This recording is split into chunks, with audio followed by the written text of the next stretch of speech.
Comment pouvons-nous éviter d'adorer la bête et son image, ou de recevoir sa marque si nous ne savons pas ce que représente la bête et son image?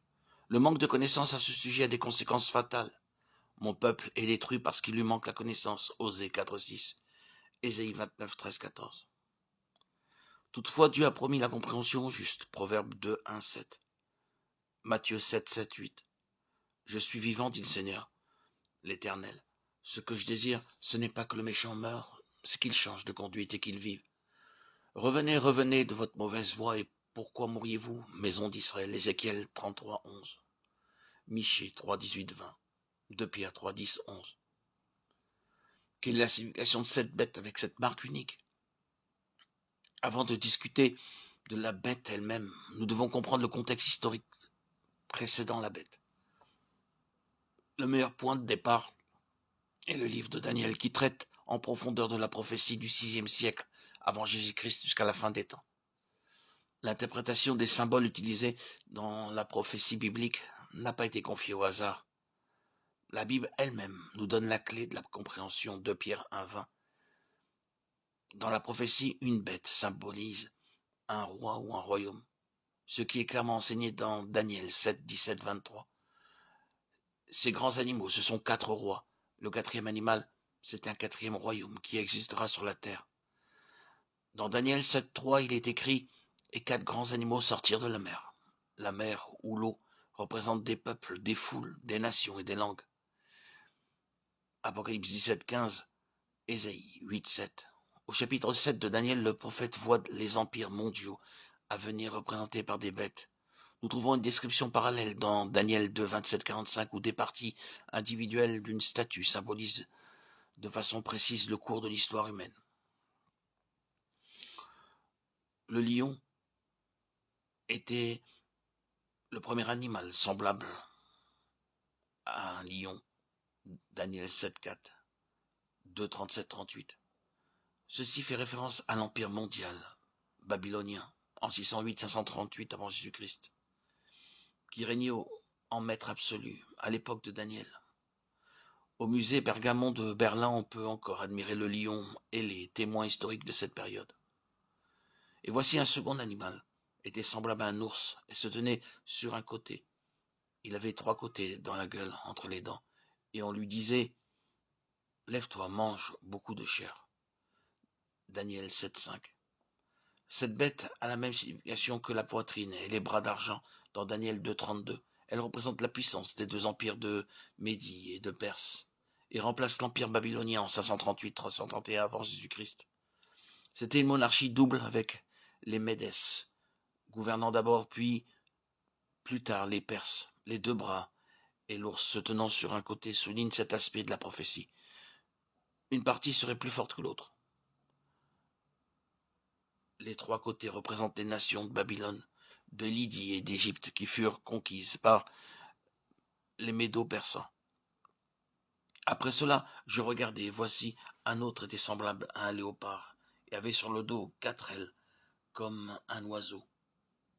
Cet animal avait 4 têtes, et la domination lui fut donnée. Dans Daniel 7.6, cette bête trouve aussi son équivalent. Dans Daniel 2.32-39, c'était l'Empire grec en 331-168 avant Jésus-Christ. Alexandre le Grand, qui vainquit les Perses quand il mourut, son royaume fut divisé en 4 parties. Royaume des Diadoques, symbolisé par les 4 têtes, Macédoine, Thrace, Syrie et Égypte. Et après cela, je regardais pendant mes visions nocturnes, et voici, il y avait une 4e animal, terrible, épouvantable et extraordinairement fort. Il avait de grandes dents de fer, il mangeait brisé, et il foulait aux pieds ce qui restait. Il était différent de tous les animaux précédents, et il avait 10 cornes. Daniel 7, 7. Nous trouvons aussi cette bête dans Daniel 2, 33, 40, 41. Le 4e empire qui succéda à l'empire grec était l'empire romain, en 68 avant Jésus-Christ, en moins 476 après Jésus-Christ. Elle était tellement différente des autres bêtes que Daniel vit en vision qu'il était incapable de la décrire. Les 10 cornes de Daniel 7, 24 représentent les 10 royaumes qui s'élèveront de ce royaume. Il est un fait historique que l'empire romain s'écroula En 476 après Jésus-Christ, à sa place surgirent 10 nouveaux royaumes issus des tribus germaniques qui constituent les États européens d'aujourd'hui. En parallèle avec Daniel 7.7, nous trouvons que dans Daniel 2.42-44, ceci était symbolisé par les 10 doigts de pied. Il s'agissait des tribus suivantes: les Allemands, l'Allemagne, les Francs, la France, les Anglo-Saxons, la Grande-Bretagne, les Burgondes, la Suisse, les Wisigoths, l'Espagne, les Suèves, le Portugal, les Lombards, l'Italie, les Hérules, les Vandales, les Ostrogoths. Je considérais les cornes, et voici une autre petite corne sortie du milieu d'elle, et 3 des premières cornes furent arrachées devant cette corne. Et voici, elle avait des yeux comme des yeux d'homme, et une bouche qui parlait avec arrogance. Daniel 7.8. Les différents signes d'identification, elle sortit du milieu des 10 cornes, les 10 royaumes, et 3 des 10 premiers cornes furent arrachées quand elle monta au pouvoir. Dans Daniel 7.24, il est dit ceci: la petite corne s'élèvera après les 10 cornes. Il n'y a qu'une puissance dans toute l'histoire qui corresponde à cette description. À Rome, au centre même de l'Empire fracturé, s'éleva après l'an 476 après Jésus-Christ de notre ère la papauté, le gouvernement de l'Église catholique, dirigé par un homme. Quand elle monta au pouvoir, 3 des tribus gothiques, les Hérules, les Vandales et les Ostrogoths, furent arrachés. Par le décret de l'empereur de Rome oriental Justinien, en 533 après Jésus-Christ, l'évêque de Rome fut nommé chef de toutes les églises chrétiennes. Quand la dernière des 3 tribus ariennes, les Ostrogoths, résista au décret en 538 après Jésus-Christ, elle fut détruite et chassée de Rome par le général Bélisaire. C'est aussi l'époque où la Rome papale établit pleinement son pouvoir politique pour une période prophétisée. Dans Daniel 7.25, il est dit qu'il opprimera les saints du Très-Haut, ce qui fait référence à la grande persécution des chrétiens. Aucun lecteur de l'histoire ne niera que cette déclaration trouve aussi son accomplissement dans la papauté.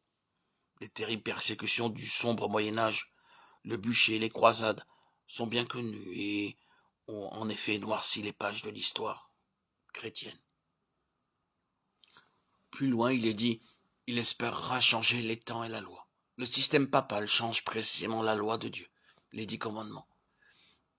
Il a enlevé du catéchisme le second commandement qui interdit le culte des images.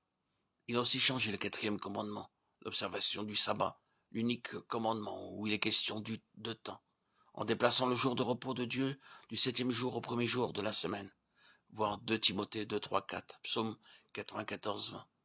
Il a changé le temps de culte. Un faux jour d'adoration a été instauré. Au lieu du sabbat du 7e jour, Exode 28, 11, Ézéchiel 20, 12, Esdras 56, 2, 3, Hébreux 4, 1, 11, Jacques 2, 10. Le 7e jour, qui était le jour originel immuable, qui a été observé par Christ et les apôtres, Luc 4, 16, Matthieu 24, 20, Hébreux 4, 10, 11. Le 1er jour de la semaine, le jour du soleil païen, a été instauré jour que Dieu n'a jamais commandé de sanctifier. Il a averti son peuple de ne pas accepter ce jour d'adoration.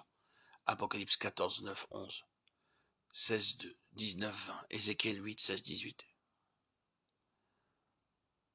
Et il lui fut donné une bouche qui proférait des paroles arrogantes et des blasphèmes. Elle ouvrit sa bouche pour proférer des blasphèmes contre Dieu, pour blasphémer son nom, son tabernacle et ceux qui habitent dans le ciel.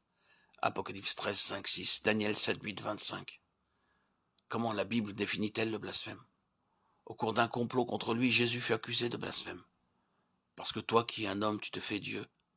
Jean 10, 33. Nous trouvons un autre type de blasphème dans Luc 5, 21. Qui est celui-ci qui profère des blasphèmes? Qui peut pardonner les péchés si ce n'est Dieu seul? Les 2 formes de blasphème mentionnées s'appliquent à la papauté. Sur cette terre, nous occupons la place du Dieu Tout-Puissant. Souvent, le pape est appelé Saint-Père, bien que Jésus ait interdit de s'adresser de la sorte à un homme. Matthieu 23, 9. Parce que cette appellation est réservée exclusivement au Père Céleste. Jean 17, 11. Même la durée de la suprématie papale est prophétisée comme étant de 3 temps et demi, dans Daniel 7, 25, 12, 7 et Apocalypse 12, 14. De 42 mois dans Apocalypse 11, 2 et 13, 5, et de 1260 jours dans Apocalypse 11, 3 et 12, 6.